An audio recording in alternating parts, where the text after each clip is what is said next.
Hey everyone, Angelo here, Hollywood filmmaker, greatest screenwriter in the history of the world, recovering homeless guy, rollerblader, biker, bicyclist, and philanthropist.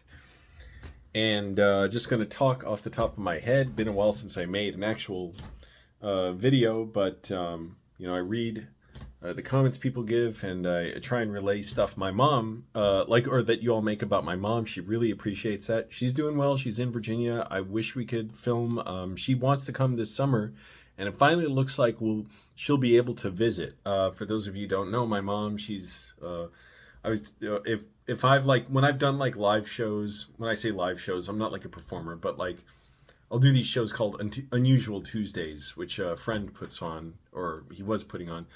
I introduced my mom as a funny little Greek immigrant woman. My mom, known on the internet as Angelo's mom. So look her up. She's done a lot of funny stuff, and people love her cooking videos, which I never even imagined people would. But anyway, she's doing well, and she wants to come this summer to L.A. She's in Virginia and film videos. She really doesn't care about seeing anything in LA. She just wants to make videos and see me. So there you go. Like, I don't even know if we're going to go out much and see anything because she's like, who cares? She wants to film stuff. And it's been like 5 years since I've seen her, 6 years. Geez, I mean, that's I wish we could be filming stuff and the world was in a better state where cross country travel would be easier and taking time off work would be easier. She The reason only reason really she's going to be able to, it looks like she'll be able to travel here this summer, is because her plans to visit Greece, where she's from, basically fell through. She can't afford to, but she can afford to come here. There are cheap flights, and if she stays for only 2 or 3 days, it wouldn't be that expensive. So I forget if there was some other topic I was jumping to, but yeah, I wish I could film with her. And a lot of stuff's going on. I'm still recovering from DPDR. That's going pretty well. My sleep's all messed up. I don't cut out screen time an hour before bed, and God, I'm getting a little headache. But been really active. I encourage people, first of all, clean your rooms. I'm amazed how many adults don't clean their rooms, and it actually, like, the smell festers on their clothes. I'm not hating on anyone for that, but I'm like, guys, you don't even realize what you're doing. It's nice people who do that, but you don't realize, like, clean your effing rooms. I don't want to sound like Jordan Peterson because he's got a bunch of nut job advice for people that's utterly unhelpful for you. But so take it from me. Clean your rooms. Take pride in it. Good God, some of your rooms are just sweat boxes that are sealing in every molecule of skin cells you shed. And I can, anyways, have respect for yourselves and do it. I get up and clean my whole apartment, deep clean it, which doesn't take a whole lot. It's not like a huge place. Every Saturday, and I would do even more, except I try and get so much done on Saturdays. Like, I used to like mop the floor every week. I don't do that now. I only do that once in a while when the floor looks like it needs it. But anyways, so doing a lot of writing. Been active in the communities I'm in: biking, rollerblading, and writing. Oh, I almost said biking again. Writing, screenwriting, and I'm trying to push further with my screenwriting. So I've got a lot of writing done now, and I'm actually like getting feedback on what I've written and getting notes. And it's painful to hear it, but after a while, it's kind of not. It's like I'm expecting them, I'm waiting for them, I ask them for them. I'll print out copies of my script and give it to someone with a red pen and say, write notes as you're reading. So, I know what you're feeling as you read. And then I also provide a list of questions to answer, like who are the main characters, what were the main events of the story, what did you believe, not believe, all that. It's a whole bunch of questions to get a feel for what they felt while reading it. So it's not just vague, like I liked it or not. And then thinking about how to get these produced. I have no illusions that studios would want to produce most of the stuff that I'm writing. They wouldn't. It's not like huge mass appeal stuff outside of the totally, it's like once a decade maybe hit or something, indie hit. which I don't even know if those things hit anymore. But I'm thinking like in the 2000s, there was Sideways. Maybe a studio did that, but it was a smaller film, a contained film, or at least a smaller scale story. Sideways, Napoleon Dynamite. What was the other one? My Big Fat Greek Wedding, of course. Like, and that it was just that was not even just once a decade. That was maybe once a century, or once that's it in history. A movie like that would just be a runaway box office smash. And I have no illusions about that. I'm not worried about it. I don't even want to go there as far as talking about it. But what that means is for me, I wouldn't be shopping my scripts around to try and get like representation necessarily right away, or like an agent, so that I could sell my script to a studio. I might have some scripts like that, but not yet. I'm writing more like personal stories, frankly, and that aren't the kind of things that sell. It's not putting down. You hear writers talk about this and where they're putting down what gets made.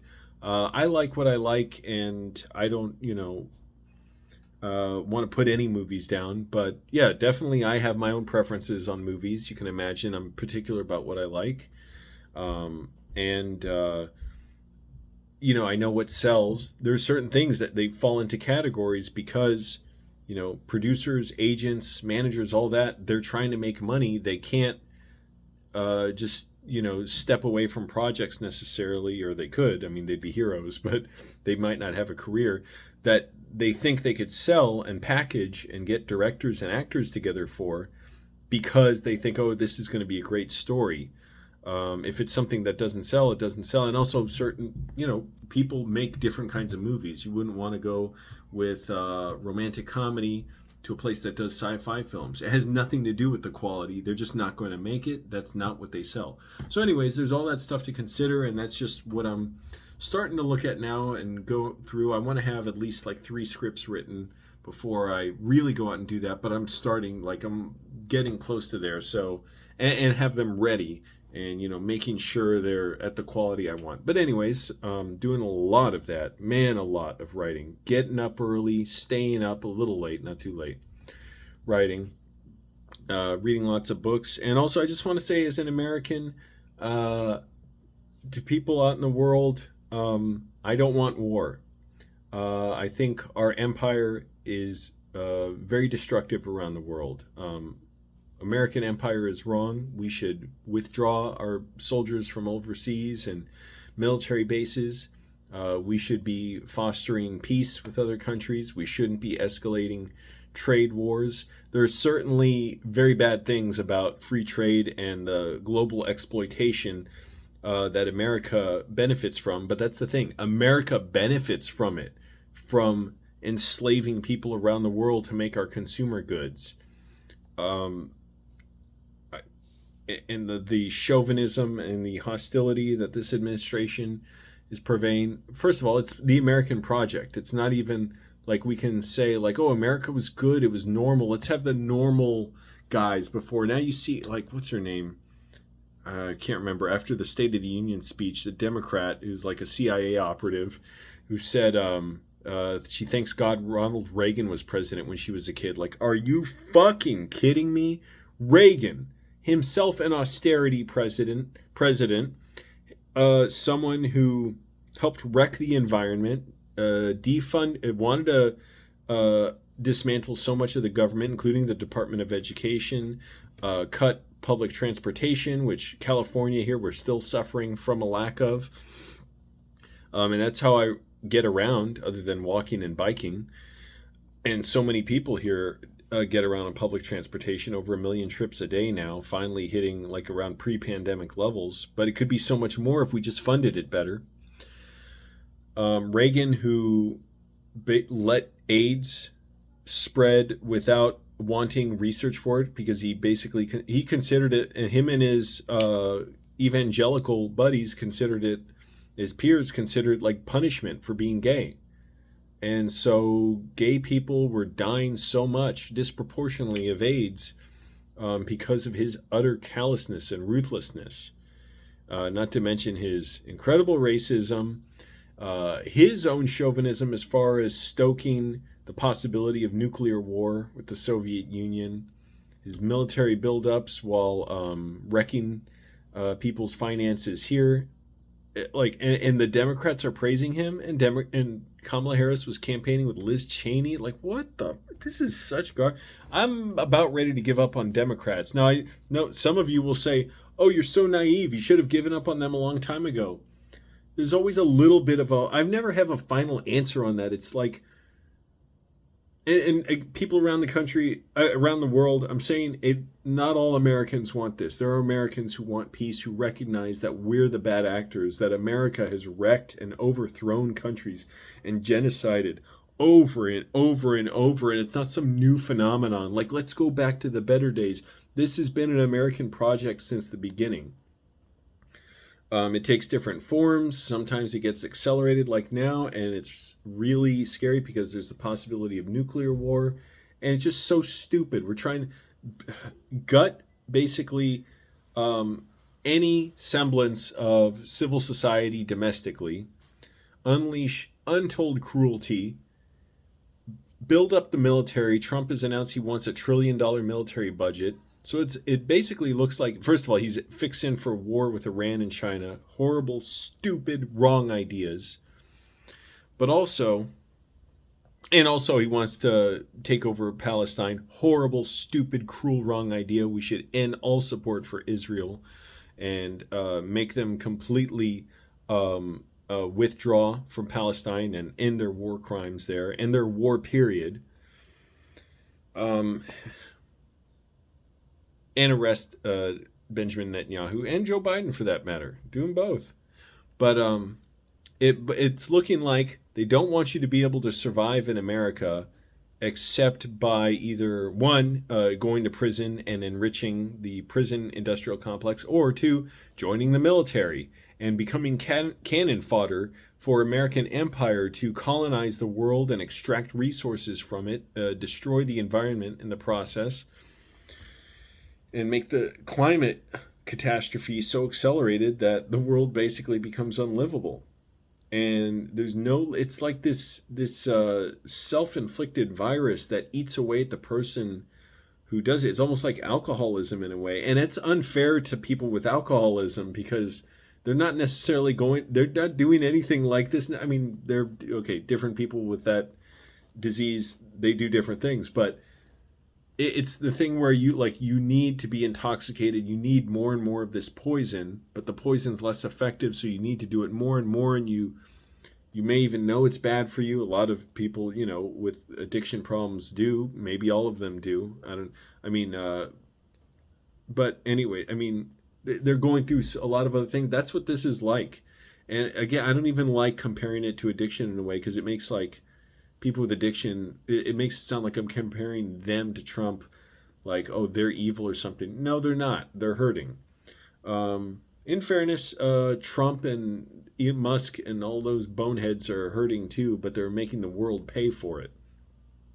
But I don't mean to compare it in that way, like their character. I just mean in the sense of somebody who needs to do something that hurts themselves, destroys themselves, and they believe they're getting a temporary benefit from it, and they want to do it more and more. Like, there's no limit to the cruelty these people want to inflict. And I'm just so sorry for the people here who suffer. All of us do. Like, we don't even see it. We don't understand how much we're screwing ourselves. Just for instance, I was talking about public transportation. Why is traffic so bad in America? Why do 40,000 people a year die in car crashes? Why do so many people have lung disease, childhood asthma, emphysema, neurological disease, cardiovascular disease, stemming from both the toxins and metals emitted from cars, but also from sedentary lifestyles and the poor diets that car-based infrastructure induce, such as fast food. Fast food's only possible when you can drive straight to the restaurant and back, and you don't have time to cook because you got to work 2 or 3 jobs, and you can't get quality food because you got to pay for your car, and your housing's expensive because there's not much housing, because we destroyed so much of our cities to build wide roads, parking lots, and freeways. Well, what happens in addition to all that? Traffic congestion. We're stuck in traffic millions of hours a year. It gets bus riders stuck in traffic millions of hours a year. So people aren't moving, and people go homeless for this because we don't have housing to support people, and jobs can exploit people because their choice is between barely staying financially viable or starving if they decide they don't want to put up with some crappy job because they don't have savings and there's no social safety nets that are anything substantive.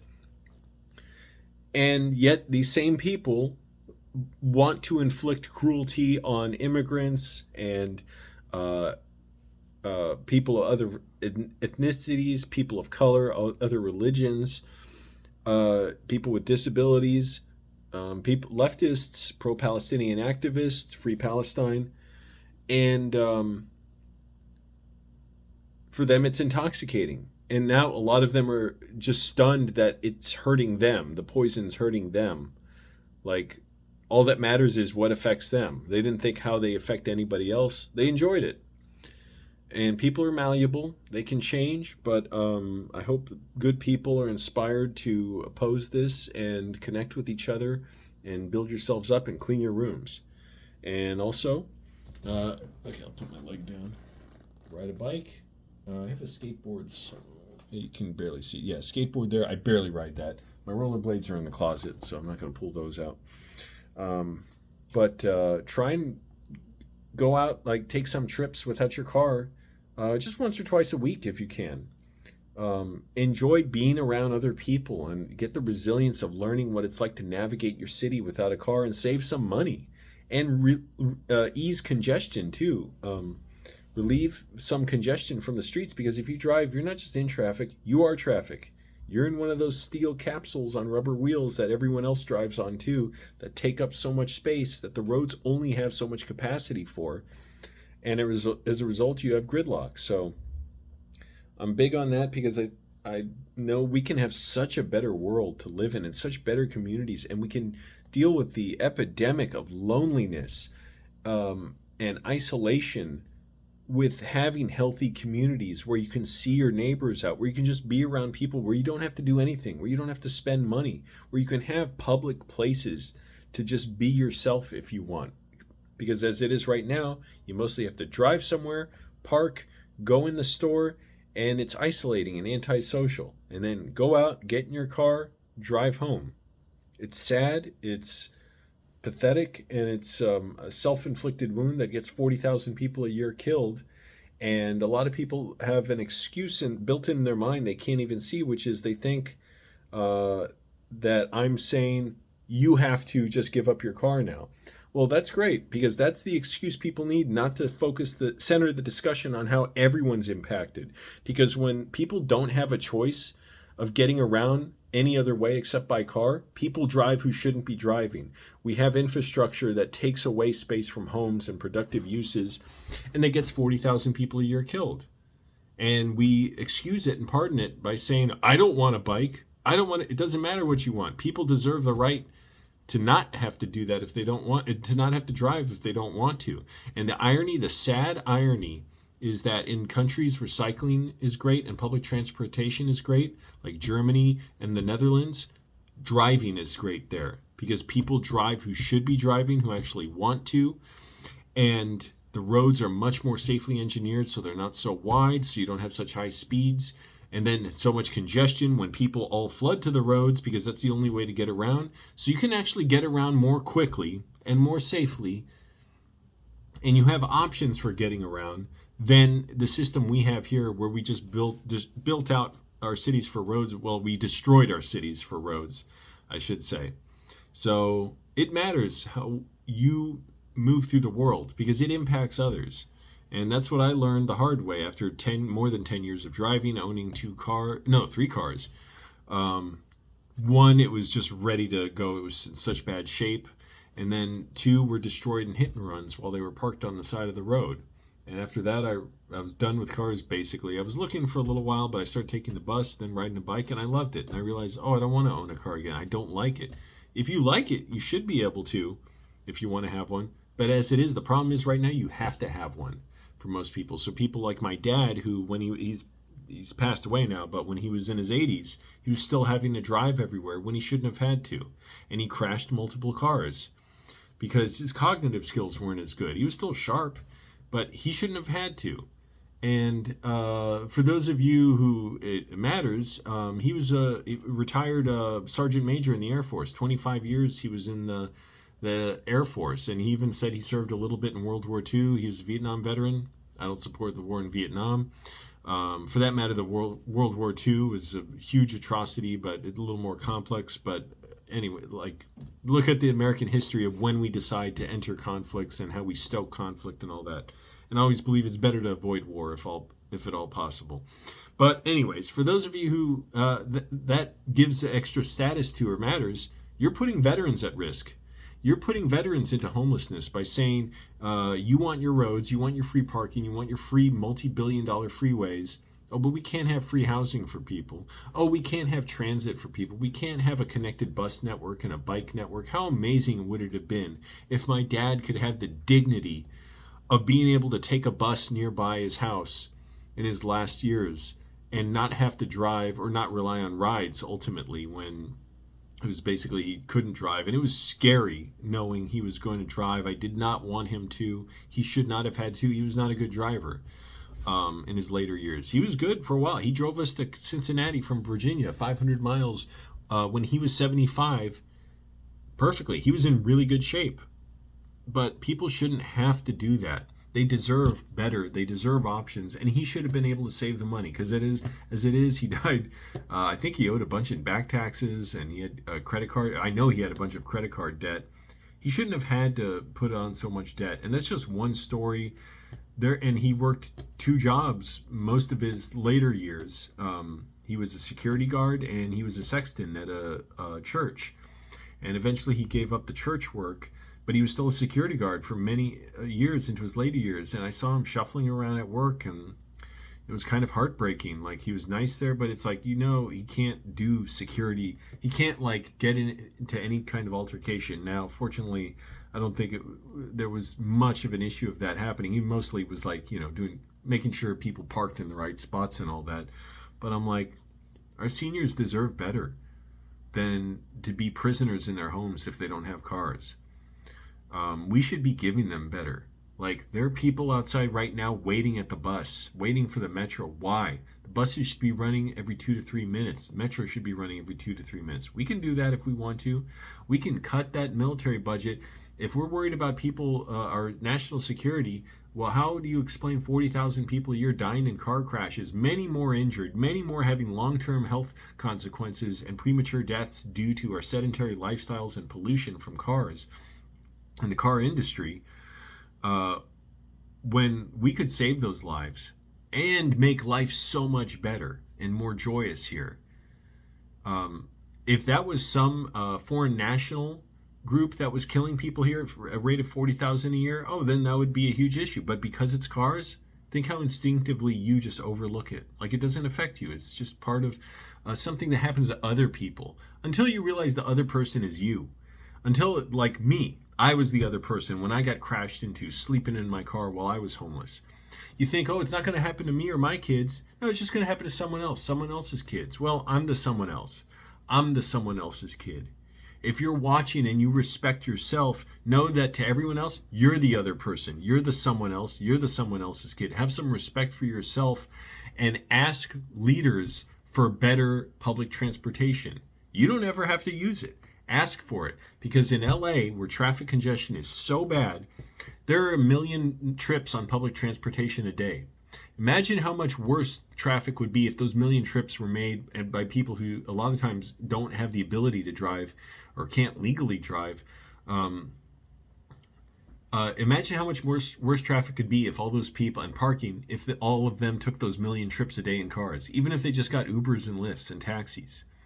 Now, if you want 2 million people, or 2 million trips, not even 2 million people, 2 million trips, 5 million trips, 10 million trips a day, like they have in other countries on public transportation, advocate for public transportation. You never have to change any one of your habits other than email, call your elected leaders, and sometimes not elected leaders.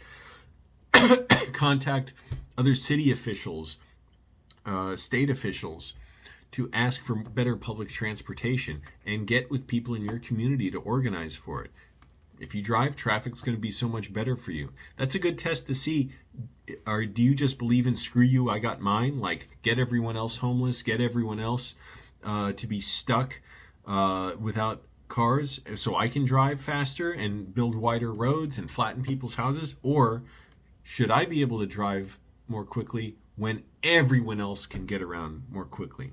So anyways, this video went pretty long, but thanks for watching, everyone. Let me know what you think.